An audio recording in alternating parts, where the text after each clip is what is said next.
Əziz qardaşlar, dəyərli müsəlmanlar, insanı digər canlılardan fərqləndirən ən böyük nemət onun verilən ağıl nemətidir. Odur ki, Allah Teala Quran-ı Kərimdə bu nemətə bir çox yerdə diqqət çəkir. Əfələ tətəfəkkərun, heç təfəkkür etmirsiniz. Əfələ təaqilun, heç ağlınızı işlətmirsiniz.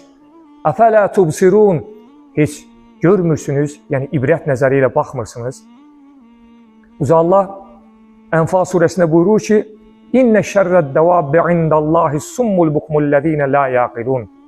Allah qatında həqiqətən canlıların ən pisi kar, lal və ağlını işlətməyənlərdir. Odur ki, təfəkkür etmək ən böyük ibadətdir. Peyğəmbərimiz sallallahu aleyhi ve sellem buyurur ki, bir saat təfəkkür etmək, bir il qəflət içərisində ibadət etməkdən daha xeyirlidir. Rəbbimiz Yusuf surəsində buyurur ki, göylərdə və yerdə Allahın varlığını sübut edən neçə nişanələr vardır, dəlillər vardır. Lakin insanlar onların yanından üzlərini çevirib keçib gedərlər. Yəni ibrət nəzəri ilə baxmazlar. Onun iş sahibini düşünmədən, təfəkkür etmədən, baxmadan keçib gedərlər. Bəli, dəyərli qardaşlar, yerdə və göydə nə varsa Allahın varlığını və birliyini sübut edən bir çox dəlillər vardır. Sadəcə insan təfəkkür gözü ilə bunlara baxması lazımdır. Elm adamlarının da vurğuladığı kimi, yer üzərində qum dənələrinin sayı qədər göydə ulduzlar vardır, planetlər vardır və başqa cisimlər vardır. Bu nə qədər böyük bir qüdrətdir, bu nə qədər böyük bir sənətdir. İnsan bunu gördüyü zaman La havle ve la kuvvete illa billahil aliyyil azim deməkdən, Subhanallah deməkdən, Allahu Ekber deməkdən başqa çarəsi olmaması lazımdır.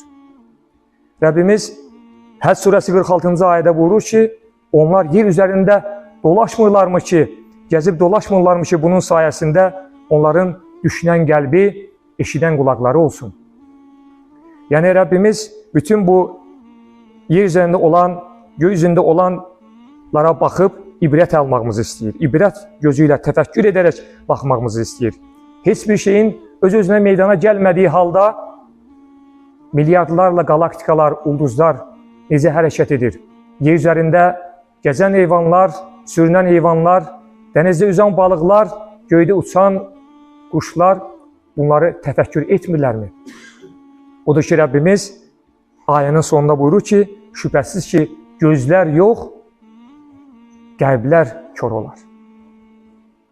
Demək ki, dəyərli qardaşlar, əgər bizim qəlb gözümüz görmürsə, baş gözümüzün görməyinin nə əhəmiyyəti vardır ki? Allah bizə bəsirətlə baxmağımızı istəyir, təfəkkür edərək baxmağımızı istəyir. Uca Allah ayədə buyurur ki, فَلْيَنْظُرُ الْاِنْسَانُ اِلَى دَعَامِ İnsan gərək öz yedişlərinə baxsın, düşünsün, təfəkkür etsin. Yəni bir buğdanı təsəvvür edin, torpağa atırıq, onu sürürük, sulayırıq və onun yetişməsi üçün günəş enerjisinə ehtiyac vardır. Günəşin müəyyən məsafədə olması lazımdır.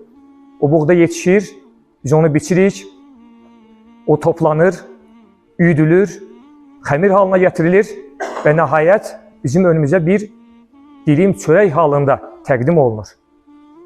Və əgər biz o bir dilim çörəyi yedikdə Bismillahirrahmanirrahim deyəriksə, Allaha qarşı nankörlük etməmiş olarıq. Allaha qarşı sayğısızlıq etməmiş olarıq. Odur ki, süfrəyə oturduğumuz zaman bu nimətlərin hardan, hansı mərhələlərdən keçərək önümüzə qədər gəlib çıxdığını təfəkkür etməliyik. Bu təfəkkürlə yediyimiz yeməklər dilimizdə şükrə, bədənimizdə ibadətlərə çevrilməlidir. Çünki insan sadəcə yemək üçün, sadəcə şəhəvə arzularını yerinə yetirmək üçün yaradılmış bir varlıq deyildir. O yaradılmışların ən şərəflisidir, bunu unutmamalıdır. Uca Allah Ali İmran surəsində buyurur ki, İnnə fī xalqis səmavati vəl ardi və ixtilafil leyli və nəhəri lə əyətin li ulil əlbəb. Göylərin və yerin yaradılmasında, gecə ilə gündüzün bir-birini əvəz etməsində Allahın varlığını və birliyini sübut edən neçə dəlillər vardır. Bəli, dəyərli qardaşlar, Allah bizi təfəkkür etməyə dəvət edir. Yəni gecə ilə gündüzün bir-birini əvəz etməsi bizə bəsit görünməməlidir. Bunun üçün yerin kürə formasında olması lazımdır. Yerin öz oxu ətrafında fırlanması lazımdır. Yerin günəşdən müəyyən məsafədə olması lazımdır. Və bu milyon illərdir bu nizam qorunub saxlanır. Bunu insan təfəkkür etməlidir. Və əgər yer kürəsi bizdən daha çox sürətli fırlanarsa, yer üzərində həyat olmaz. Əgər daha yavaş fırlanarsa, gecələrimiz aylarla sürər. Odur ki, Rəbbimiz bunu təfəkkür etməyənlər haqqında onların qəlbləri vardır, lakin bununla anlamazlar buyurur. Onların gözləri vardır, lakin bununla görməzlər. Onların qulaqları vardır, lakin bununla eşitməzlər buyurur. Onlar heyvan kimidirlər, hətta bundan daha çox zəlalətdədir buyurur Rəbbimiz. Uca Allah bizi kar, kör və lal olmamağa dəvət edir. Yəni, təfəkkürlə edilən ibadətlərimiz bizə nəyi qazandırır? Xuşu içərisində ibadətlərimizi yerinə yetirmək üçün, əgər təfəkkürlə yerinə yetirəriksə, rükû və səzdələrimiz təfəkkürlə edilməyən rükû və səzdələrdən çox-çox fərqlənər. Allah Teala odur ki, bu cür düşünənlər, bu cür təfəkkür edənlər haqqında buyurur ki, "Əllezîne yezkurûnallâhe qiyâmen və qu'ûden və alâ cunûbihim və yetefekkerûne fî xalqis-semâvâti vel-ard." O kəslər ki, ayaq üstə duranda da, oturanda da, uzananda da Allahı yad edərlər. Yəni, hər saat Rəbbini düşünərlər, Rəbbini təfəkkür edərlər və göylərin və yerin yaradışı barəsində düşünərək deyərlər ki, Rabbənə mə xalaqtə həzə batilə. Ya Rəbbi, sən bunları əbəs yerə yaratmamısan. Subhanəkə fəqinə azəbənnər. Ya Rəbbi, sən pak və müqəddəssən, bizi cəhənnəmin əzabından qoru. Təfəkkür insan Allahın qüdrətini görər. Hər bir şeydə Allahın qüdrətini müşahidə edər. Bir yarpağa baxar, orada Allahın nişanəsini görər. Bir su damlasına baxar, orada Allahın imzasını görər. Təfəkkür etməyən insan isə qəlb gözü bağlı olduğu üçün bunların heç birini görməz. Dünyanın səsini eşidər, lakin Allahın çağırışını eşitməz. Uca Allah bizi sadəcə hərəkətlərdən ibarət rükû və səzdlərə dəvət etmir. Təfəkkür edən bir ağla dəvət edir. Çünki təfəkkürlə edilən ibadətlər, təfəkkürsüz edilən ibadətlər bədənin hərəkətidir.